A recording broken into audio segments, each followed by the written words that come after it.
Tere, minu nimi on Saara Vällik ja minu kõrval on minu koer, parim sõber ja trennikaaslane Border Collie Eda. Me vabal ajal õpime trikke ja käime jalutamas, aga meie kõige suurem lemmiktegevus on agility. Ma olen koerte treenimisega tegelenud umbes 7 aastat ja minu arust on see kõige lahedam, põnevam ja väljakutsuvam hobi üldse. Ja ma julgustan kõiki koeraomanikke oma koera rohkem tundma õppima ja talle lõbusaid trikke õpetama ja temaga mängima.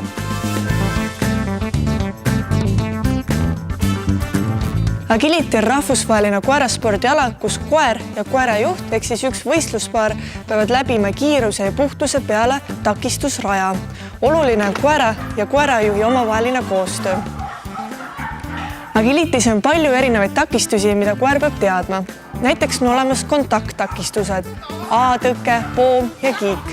On olemas ka hüppetakistused nagu tõke, rõngas ja pikkus. Siis on olemas veel erinevaid muid takistusi, nagu näiteks slaalom ja tunnel.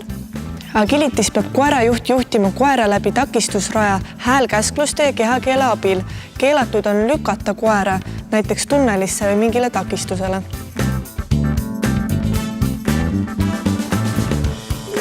Agility sobib koerale ja koeraomanikule, kes tahavad koos teha midagi lõbusat, olenemata koera turjakõrgusest ja koera tõust. Agility's on 3 erinevat raskusastet.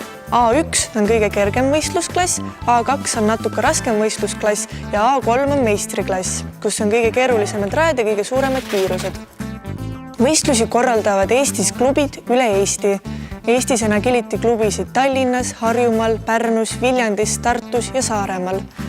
Eestis võib ametlikult hakata Agility võistlustel võistlema siis, kui koer on 18 kuud vana.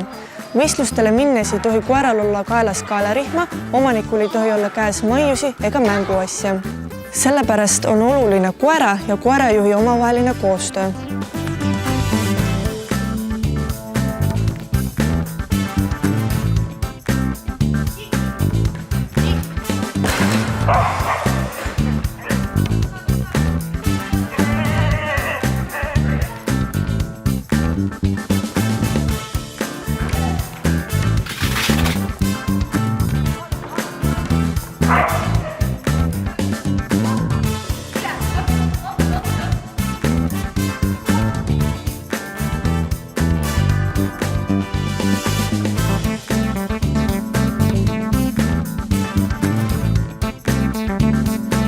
Minu koer sööb plaatinumi, sellepärast et seal on kõrge lihasisaldus ja see sisaldab vitamiine, et koer oleks tugev ja terve.